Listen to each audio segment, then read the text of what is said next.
অন্ধকার রাত, চারপাশ নিস্তব্ধ, কিন্তু এই নীরবতার আড়ালে লুকিয়ে আছে ভয়, রক্তহীন করা রহস্য আর অভিশপ্ত কাহিনী। স্বাগতম আপনাকে হরর জোন চ্যানেলে। এখানে আপনি শুনবেন এমন সব ভৌতিক গল্প যা আপনাকে শিহরিত করবে, নিদ্রাহীন রাত উপহার দেবে, আর বাস্তব আর অবাস্তবের সীমারেখা মুছে দেবে।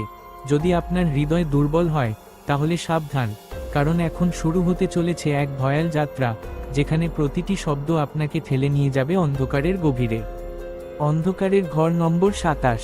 গ্রামের নাম চৌধুরীপাড়া। দিনে একদম সাধারণ, কিন্তু রাত নামলেই গ্রামটার বুকের ভেতর যেন কিছু নড়েচড়ে বসে। গ্রামের শেষ মাথায় ছিল একটি পুরনো দোতলা বাড়ি। লোকেরা একে ডাকত ঘর নম্বর 27। কেউ জানত না কেন, কিন্তু সবাই জানত। ডানে ইশারা করা উল্টো হাতের তর্জনী সন্ধ্যার পর ওই বাড়ির সামনে কেউ দাঁড়ায় না। ডানে ইশারা করা উল্টো হাতের তর্জনী আর যদি দাঁড়ায়, সে আর আগের মতো থাকে না।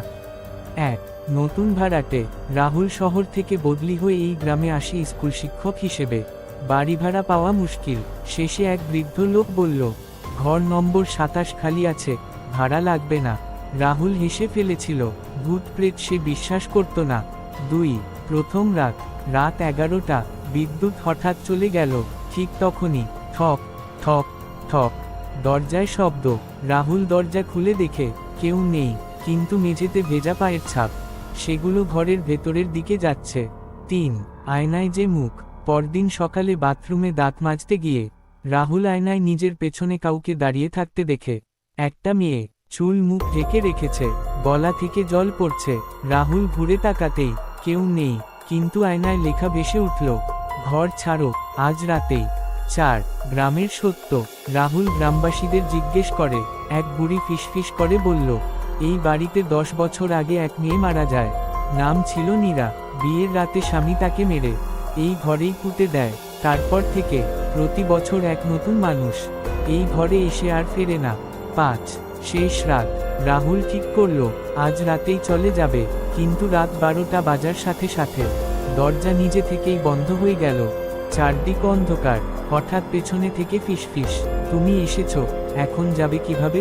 6 নীরার মুখ। নীরা এবার সামনে এল, চোখ দুটো ফাঁকা, মুখটা উল্টো দিকে ঘোরানো। সে বলল, আমাকে কেউ বিশ্বাস করেনি, তুমিও না। রাহুল চিৎকার করতে চাইল, কিন্তু গলা দিয়ে শব্দ বের হলো না। 7 সকাল। পরদিন সকালে গ্রামবাসীরা ঘর নম্বর 27 এর দরজা খুলে দেখে একটা নতুন ছবি দেওয়ালে টাঙানো।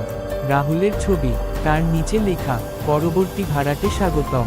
শেষ কথা, আজও যদি কেউ রাতে ঘর নম্বর 27 এর সামনে দাঁড়ায়, ভেতর থেকে একটা মেয়ে বলে, দরজা খোলা, ভেতরে এসো।